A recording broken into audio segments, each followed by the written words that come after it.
L'actualité de ce jeudi 12 juillet, l'épidémie de la grippe A s'étend sur notre pays. Nous écoutons tout de suite le témoignage poignant de Véronica Rube, atteinte du virus A. Un reportage d'Amélie Pandémie, des images de Jean-Marc Robe. Moi, ils passent pas. C'est à croire qu'à la SNCF, ils ont fait des bifurcations. Ouais, des bifurcations sur leur rail. Exprès pour que je tombe malade. La faute aux fonctionnaires, je vous dis, si j'ai attrapé la grippe. La visite du pape à Lourdes, il est venu bénir les fidèles au régime en disant la messe devant un pot de Nutella condamné. Un reportage de Popol in nomine Patris, des images de Monique Pas du tout. In nomine Patris.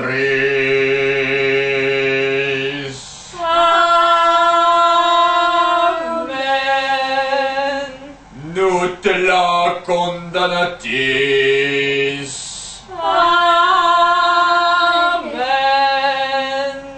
Fait divers, la disparition de la petite Gratounette inquiète les autorités du Nord-Pas-de-Calais. Marc du Pimpin du Trou du Terrier aurait-il encore une fois frappé? Un reportage de Estelle ou Pazel, des images de Jean-Louis Fugue. Elle est où ma ponge? Vous avez pas vu ma ponge?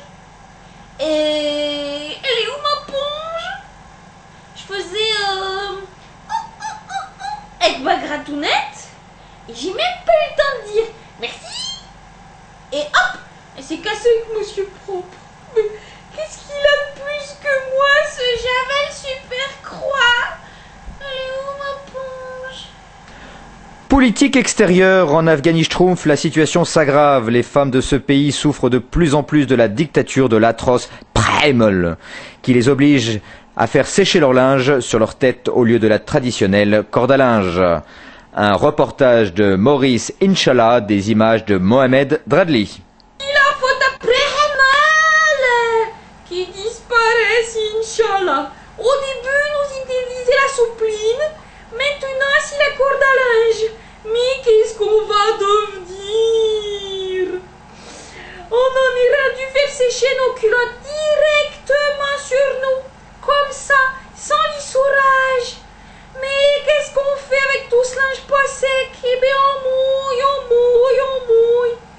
Faut appeler, comment qu'elle s'appelle? C'est là qu'elle est gré gentille.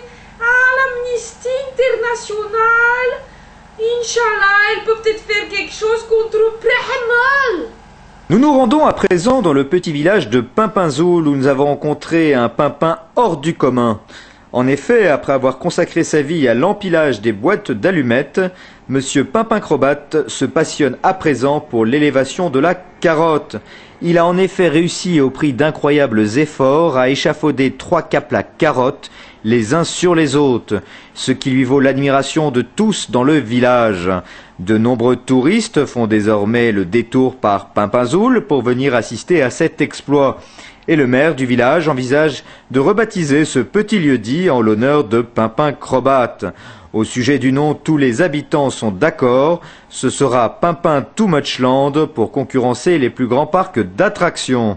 On finit cette page de nouvelles par, comme chaque fin d'été, la misère affective qui sévit dans notre beau pays. C'est ainsi que des SDF en JAES, jachère affective et sexuelle, se pressent déjà aux portes des restos du cul. Truc de race et de sesque non identifiés a bien voulu témoigner. On l'écoute tout de suite. Ah, c'est la 2e année que je viens.